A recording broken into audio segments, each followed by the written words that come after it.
Mis hermanos, hermanas, buenos días. Creo que a casi todos los he saludado, pero no sobra una vez unos buenos días.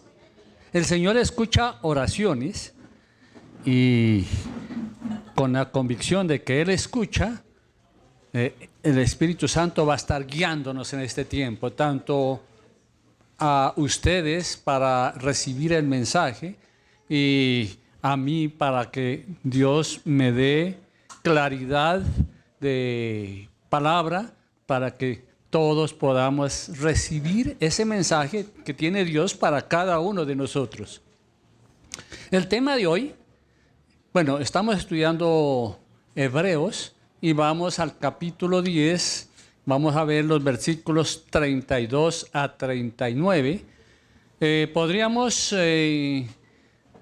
titular este sermón como pero nosotros no somos de los que se vuelven atrás. Ese es el tema en general, es decir, está hablando del desánimo espiritual. ¿Ustedes han sentido desánimo en su vida espiritual? ¿Cuántas veces? ¿Muchas veces? ¿Sienten a veces pereza para conectarse, para orar, para estudiar la palabra de Dios, para venir a congregarse? ¿Alguna vez ha ocurrido que tenga un problema y en lugar de acercarse al Señor, siente como que alejarse? En fin, las razones para el desánimo pueden ser muchísimas, como por ejemplo, digo, yo ya no puedo agradar, estoy luchando con algo y siento que me gana y entonces digo, no es mucha exigencia, no puedo agradar al Señor. O a veces estamos orando, oramos y oramos por la misma causa y no vemos una respuesta. Eso también a veces causa desánimo. Como iglesia también puede suceder que estemos en una época de desánimo. ¿Y qué haríamos?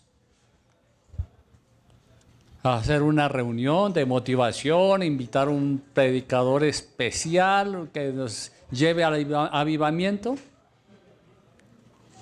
El pasaje de hoy, Hebreos 10, 32 y 39, nos dice qué debemos hacer cuando estamos en desánimo personalmente y como iglesia.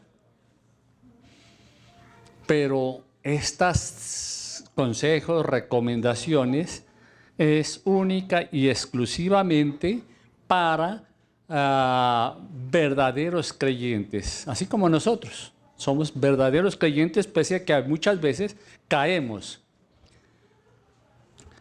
Hemos repetido varias veces cada que empezamos un sermón que el libro de Hebreos tiene como propósito animar a la iglesia, al pueblo de Israel que se encontraba en una situación de desánimo, y para eso empieza desde el primer capítulo a hablar quién es Jesucristo, en quién han puesto ustedes y nosotros hemos puesto nuestra fe. El saber quién es Jesucristo hace una semblanza general. Eso ayuda a que nosotros estemos seguros y podamos seguir adelante y no pensemos en retroceder. Sabiendo que Él es lo que es, entonces pues podemos estar seguros de que estamos donde debemos estar. La idea es que proyectemos el capítulo 10, versículo 32, 39, para leerlo y ojalá lo leamos todos.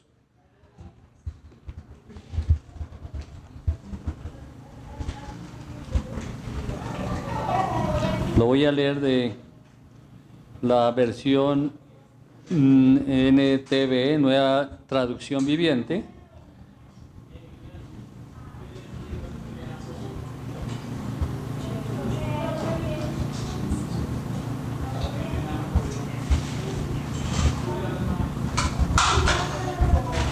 Lo tenemos en Reina Valera.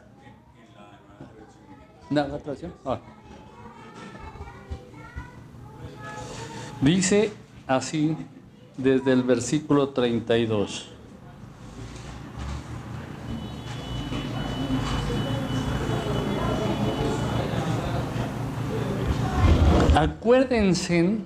Acuérdense de los primeros tiempos cuando recién aprendían a acercarse a Cristo. ¿Lo tienen en su mente? ¿Se acuerdan?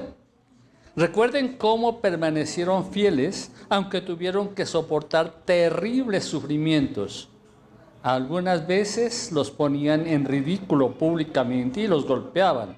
Otras veces ustedes ayudaban a los que pasaban por el mismo sufrimiento, por lo mismo.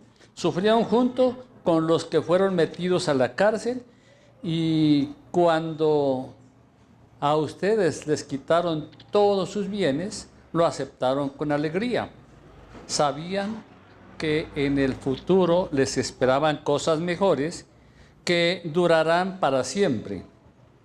Por lo tanto, no desechen la firme confianza que tienen en el Señor. Tengan presente la gran recompensa que les traerá. Perseveran con paciencia, es lo que necesitan ahora para seguir haciendo la voluntad de Dios. Entonces recibirán lo que Él ha prometido. Pues dentro de muy poco tiempo, aquel que viene vendrá sin demorarse. Mis justos vivirán por la fe, pero no me complaceré con nadie que se aleje. Pero nosotros no somos de los que se apartan de Dios hacia su propia destrucción, somos de los fieles y nuestras almas serán salvas. Esa es la palabra de Dios. Eso nos dice hoy día el Señor para levantar nuestro ánimo. Seguramente, o probablemente más bien, todos nosotros hemos pasado por momentos de desánimo, y puede ser que en este momento lo estemos padeciendo o lo estemos sintiendo.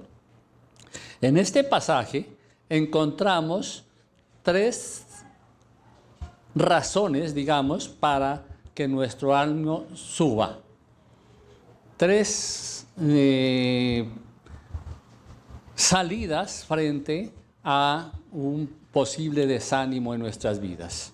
La primera está entre los versículos 32 a 34 y dice que recordemos las experiencias pasadas, ¿sí? Y al mirar a Dios obrando en esas situaciones, nos va a levantar el ánimo. La segunda está de los versículos 35 a 37 y nos pone a pensar adelante. ¿Qué es lo que vamos a obtener por seguir adelante, por perseverar? Y 3, nos habla del temor de desagradar a Dios. Eso debe impedirnos regresar atrás. Como hablábamos anteriormente, se ha repetido, los cristianos judíos especialmente, estaban en desánimo porque habían tenido muchos problemas, como los acabamos de leer. Ellos, por esa causa, estaban tratando de volverse al judaísmo. ¿Sí? Pensaban, no vale la pena con tanto problema seguir en el cristianismo. Vamos a ver entonces el primer título, que dice: las experiencias del pasado deben estimular nuestra fe, deben sacarnos del desánimo. Dicen los primeros 3 versículos que leímos, dice en la Reina Valera: pero traed a la memoria, el otro dice, acuérdense, los días pasados en los cuales, después de haber sido iluminados, sostuvieron gran combate de padecimiento. Por una parte, ciertamente con vituperios y tribulaciones fuiste hecho espectáculo, y por otra llegaste a ser compañeros de los que estaban en una situación semejante, porque de los presos también os compadecisteis, y el despojo de vuestros bienes sufristeis con gozo, sabiendo que tenéis en vosotros una mejor y perdurable herencia en los cielos. Qué interesante, ¿no? Que para levantarles el ánimo a los hebreos, Dios les recuerde todo lo que han sufrido. ¿Sí? Traigan a memoria, mire, todo lo que padecieron. ¿Y saben por qué lo hace?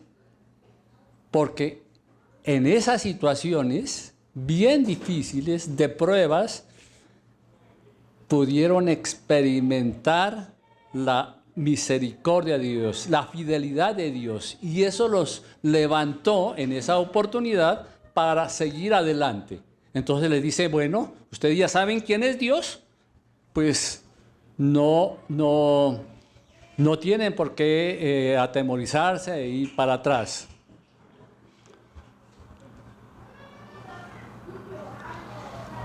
Lo primero que les dice es, recuerden, esos cristianos, después de ser iluminados, dice aquí, es decir, después de que confesaron su fe en Jesucristo, tuvieron gran tribulación, combate de tribulación, vinieron un poco de problemas tremendos, dice vituperios, fueron espectáculo público. Ustedes han escuchado muchas veces cómo a los cristianos los llevaban para que los devoraran las fieras en el Coliseo Romano, por ejemplo, y muchos otros serán quemados vivos, inclusive por causa de la fe. Entonces, dice, sufrieron gran combate de padecimiento, e incluso hasta sus familias, hasta sus amigos, los rechazaron y fueron perseguidos por quienes no creían en Cristo. Y bueno, uno preguntaría, ¿quiénes fueron sus principales enemigos? ¿Sí? ¿Por qué los maltrataron? Y vale la pena pensar por qué despreciaron al Señor Jesús. El Señor Jesús les hablaba a los fariseos, a todos los líderes religiosos, de su hipocresía. Les hablaba de todos la falsedad de su religión. Y por supuesto lo veían a él como un enemigo, porque lo que él decía iba en contra de los intereses. Esas mismas causas fueron las que hicieron que a estos cristianos los quisieran ver muertos y los persiguieran de esa manera.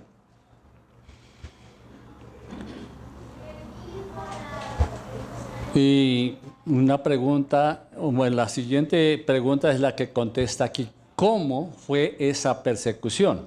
Entonces el versículo 33 dice, por una parte, los insultaron, fueron espectáculo público, y por otra llegaste a ser compañeros de los que estaban en situación semejante.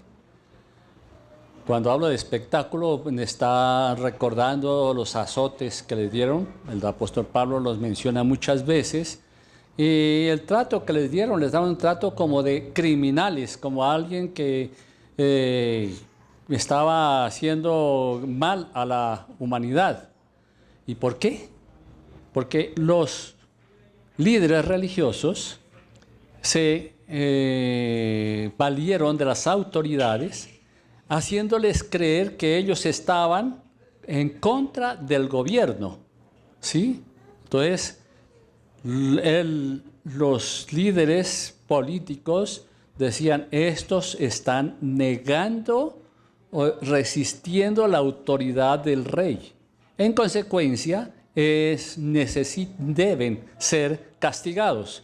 y lo sometían a juicio, como lo sometieron a juicio al Señor Jesús. ¿Sí? Dice que llegaron a ser compañeros de los que estaban en situación semejante. La adversidad une a las personas, pero no solamente eso, ellos como la iglesia experimentaban unidad unos por otros. El amor de Dios une a las personas y unos tenían compasión de otros. Los que estaban sufriendo más recibían el apoyo, el consuelo de los que los que no sufrían tanto. Y era tanta la solidaridad entre ellos que cuando estaban algunos presos, ellos iban a visitarlo. Y eso, ¿sabe qué significa? Significa un peligro tremendo, porque si yo voy a visitar a Andrés y dicen, Andrés, ¿por qué está acá? Porque es un cristiano, pues van a decir, este que viene a visitarlo también es cristiano, podía quedarse preso. Es decir, era tanta el amor entre ellos que se exponían su libertad y su vida para ayudar a los que estaban en la cárcel. Porque naturalmente en la cárcel tenían muchas necesidades, no como ahora que el gobierno se encarga de alimentarlos, de cuidar de ellos. En ese tiempo eran los familiares los que tenían que aportar para las necesidades de los que estaban en la cárcel. Y bien interesante es lo que sigue. El despojo de vuestros bienes sufriste con gozo. Difícil de entender, ¿no? Sufriste con gozo, una cuestión como opuesta, digamos, ¿sí? ¿Quién sufre con gozo? Pues vendrá a la mente nuestra el Señor Jesús. El Señor Jesús sintió gozo yendo a la cruz. ¿Por qué? Porque pensaba en cuántas personas se iban a salvar o íbamos a ser salvos, ¿sí? Porque nos amó tanto, como dice la Escritura, que con gozo se entregó su vida por nosotros. Pero a ellos, a estos cristianos, les despojaban de sus bienes y sentían gozo. ¿Qué han sentido ustedes cuando de pronto los atracan, les roban? ¿Gozo? Tristeza, piedra, ¿cierto? Bueno, nos disgustamos, ¿sí? Pero ellos sentían gozo. ¿Cómo explicar que ellos sintieran gozo? La explicación es que ellos tenían una perspectiva correcta de la realidad. Sabían que todo lo que tenemos en esta vida, todo es efímero, y lo más importante es lo que viene en la eternidad. De nada sirve tener bienes en este mundo, dice la palabra de Dios, si se pierde el alma. Es mejor hacer tesoros en el cielo y no en la tierra. Entonces ellos estaban pensando en lo que eran cristianos y no estaban pensando en lo que tenían. Lo tengo, lo necesito, pero si me lo quita, pues Dios es el que me sostiene. Por eso, porque tenían esa perspectiva correcta, estos problemas, en lugar de amedrentarlos, de asustarlos, los fortalecían en su fe. A ellos los entusiasmaba el hecho de ser considerados dignos de sufrir por Cristo, como dice en Hechos 5:41. Y ellos salieron de la presencia del concilio, se refería a apóstoles, salieron de la presencia del concilio gozosos de haber sido tenidos por dignos de padecer afrenta por causa de su nombre.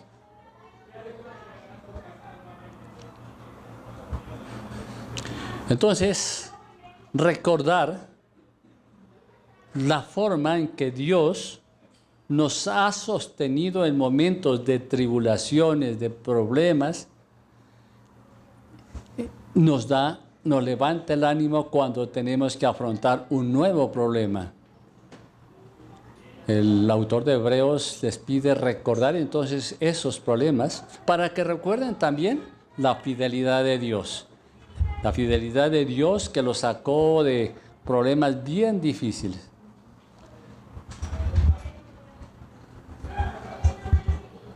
¿Y nosotros qué? Estoy seguro que todos hemos tenido problemas y estoy seguro que todos hemos experimentado la fidelidad y la misericordia de Dios en esas situaciones. Así que, al igual que los hebreos, nos sirve muchísimo para levantar el ánimo, decir, en tiempos pasados me pasó esto y pude ver la respuesta de Dios a mi oración.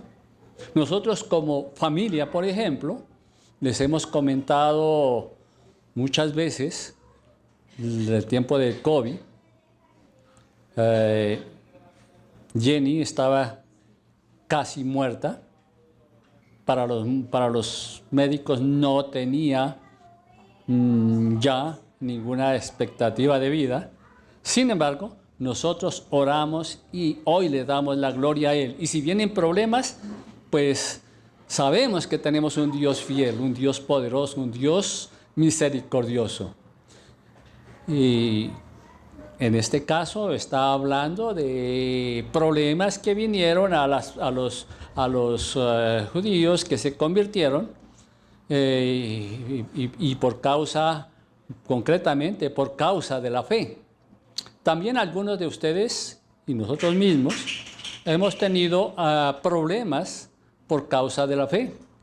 Algunos familiares se burlaron de nosotros, otros nos criticaron.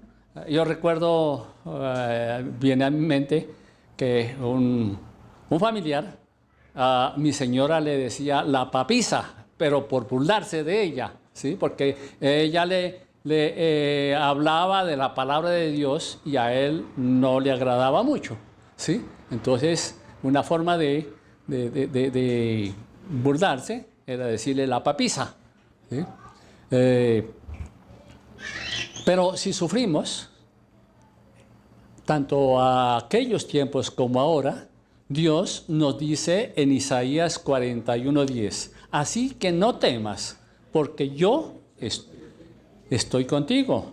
No desmayes, porque yo soy tu Dios. Te esfuerzo y te ayudo. Siempre te sostengo con la diestra de mi justicia. Dios está con nosotros. El Señor Jesús prometió que estaría con nosotros, que se iba, pero que vendría y estaría con nosotros.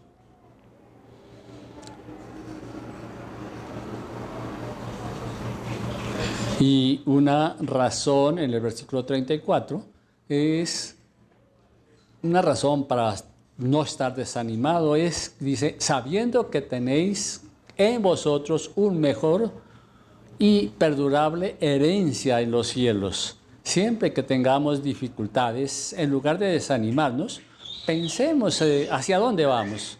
El camino tiene un fin que es glorioso para nosotros. Nuestro destino es estar junto al Señor Jesús eternamente.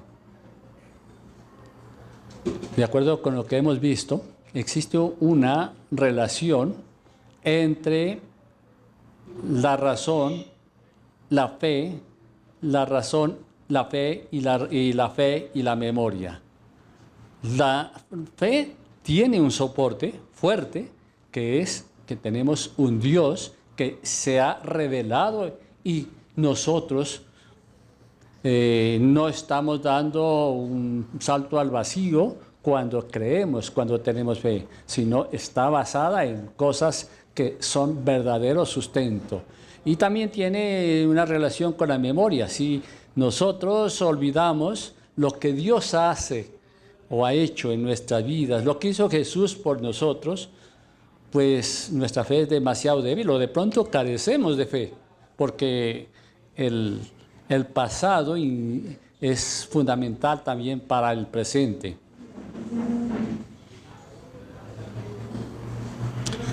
En la vida cristiana siempre hay problemas. El Señor Jesús dijo, en el mundo tendréis aflicción, pero confiad en mí, yo he vencido al mundo.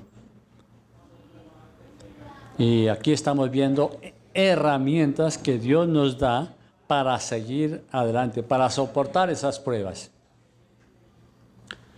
Hay otras y no pocas iglesias que hablan del evangelio de la prosperidad, donde no hay que sufrir. Esa teología dice que la Biblia es como un contrato entre Dios y los hombres. Si los hombres tienen fe, en Dios Él les dará seguridad, prosperidad. Son muchas las iglesias que enseñan eso, que hay que sembrar, que se cosechará, que el cristiano no tiene por qué estar padeciendo. Esa supuesta fe de que hablan es solamente un mecanismo para escapar de la realidad, para que la gente escuche lo que le gusta escuchar. Esa fe es como comprar un billete de lotería, que lo que hace es enriquecer al que lo vende, pero es incapaz de fortalecernos en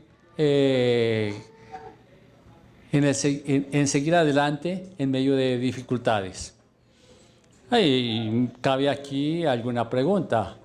Como hacía al principio, ¿usted ha soportado o está soportando alguna prueba que afecte su confianza en Dios, su fe? Si lo ha hecho antes, ¿quién lo sacó de allí? ¿Dios? ¿Nadie más? Y si actualmente hay pruebas, ¿qué debemos hacer? Pues acudir al Señor, confiar en Él. Nuestra fe es la que nos saca del desánimo. Y como acabamos de ver, la promesa de lo que viene en la próxima vida. El segundo punto tiene que ver con la recompensa. Dice que las recompensas que son inminentes, que se ven, que son promesas verdaderas, deben fortalecernos en nuestra fe. Dicen los versículos 35, 36 y 37.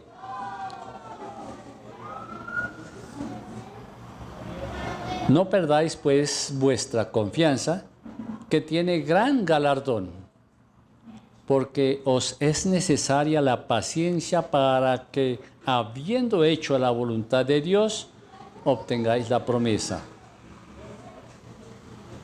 Porque aún un poquito, y el que ha de venir, vendrá y no tardará. No perdáis vuestra confianza. Los hebreos, decíamos, estaban desalentados, estaban perdiendo su confianza en el Señor Jesús. Estaban tentados a volver al pacto antiguo, al pacto de las obras, al pacto de los sacrificios, porque pues les costaba mucho vivir en la fe del Señor Jesús. Pero el autor de Hebreos dice que no debían rendirse, que no podían volverse atrás. Ahora más que nunca, puesto que las promesas de Dios estaban más cerca de ser cumplidas. Y dice que es necesaria paciencia. Los hebreos, igualmente nosotros, necesitamos paciencia. Bueno, primeramente hacer la voluntad de Dios, como dice ahí, para que haciendo la voluntad de Dios obtengáis la promesa. Para obtener la promesa hay que tener paciencia, hay que esperar.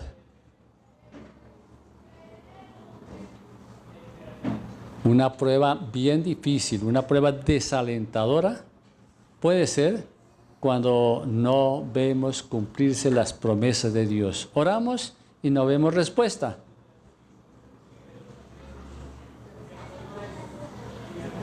Y es así como nuestra madurez depende o se muestra o se evidencia cuando seguimos creyendo en medio de esas situaciones. Perseverar en oración, eso es fe. Perseverar en obediencia, eso es fe. Aun cuando muchas promesas no son cumplidas inmediatamente.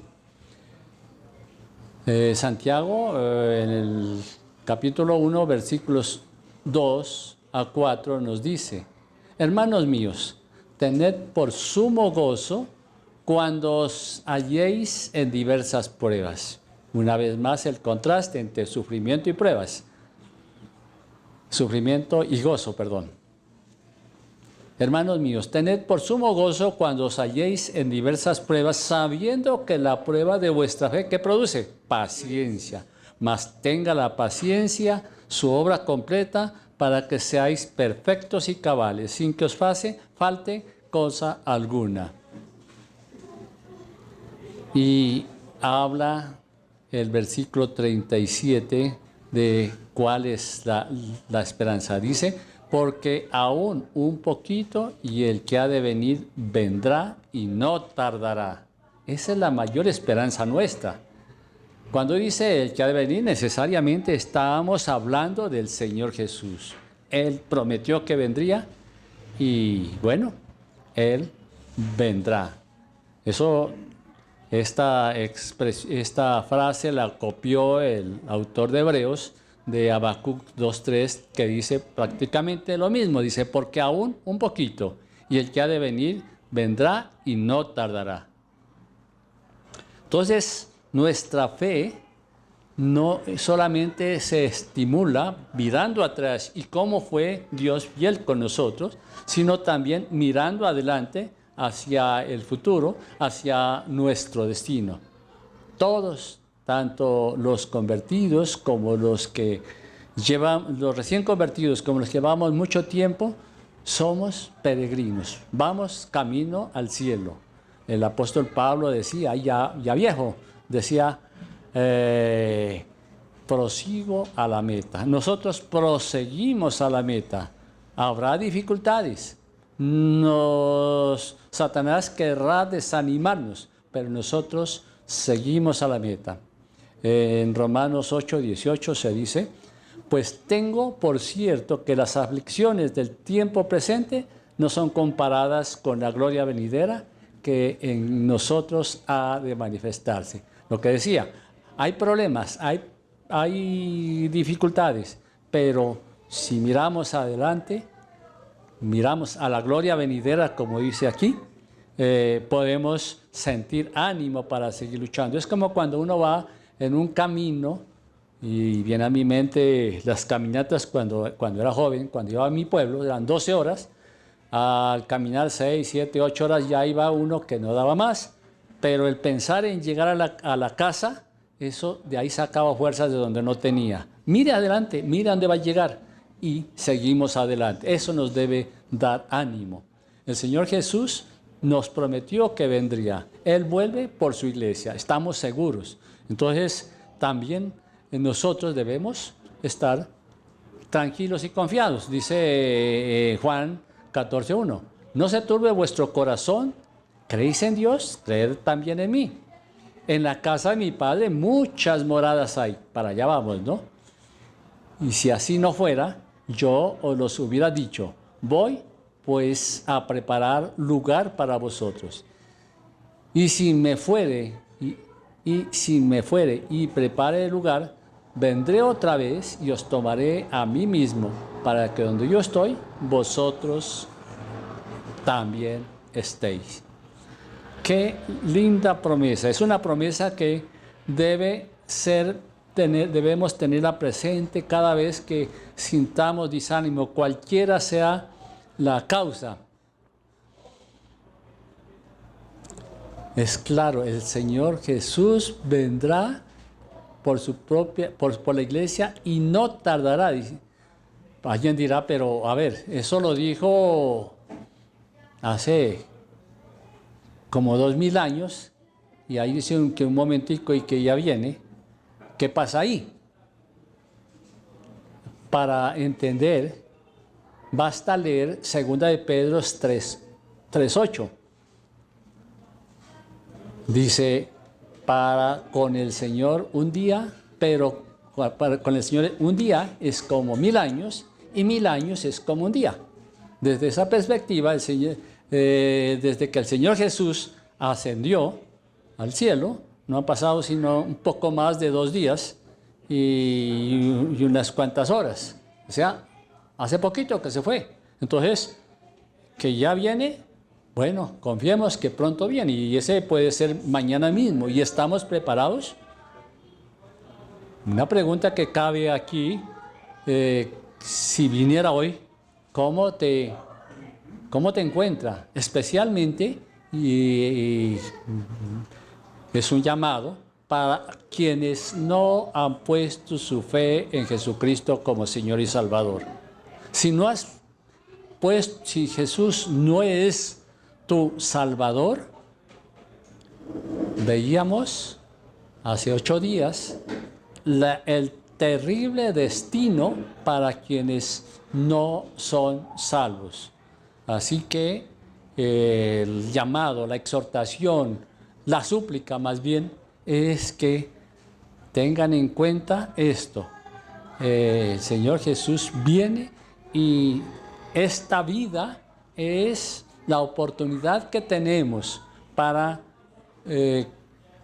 creer en el Señor Jesús y ser salvos. Si mueres, ya no hay oración que valga para salvarte.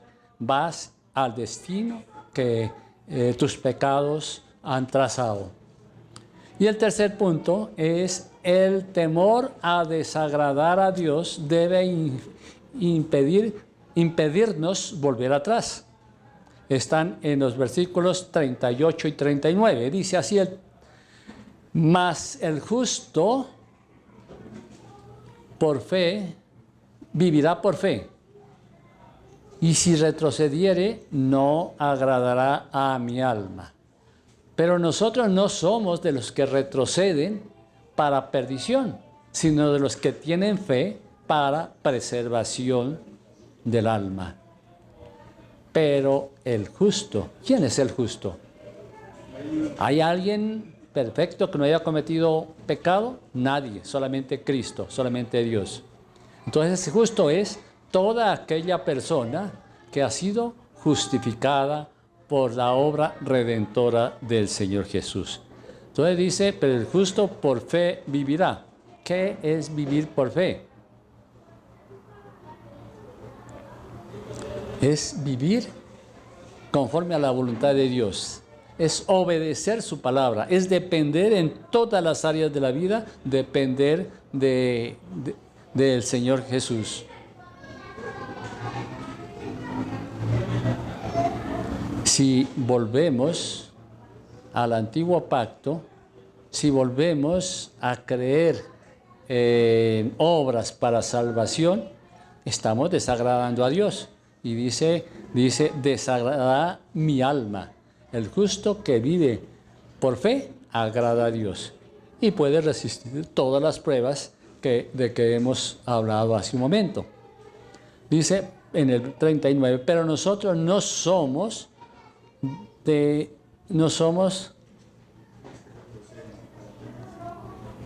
39 dice, pero nosotros no somos de los que retroceden para perdición, sino de los que tienen fe para preservación del alma.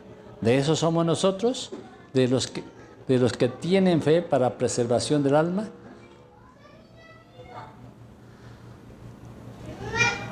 Divide aquí entonces a la humanidad en 2 grupos: los que tienen fe y de los que retroceden. Los que retroceden son aquellos que abandonan la fe o que nunca fueron más bien creyentes, nunca fueron cristianos. Son los apóstatas de que hablábamos hace 8 días. Y el destino, como decía, es terrible, muy terrible para ellos.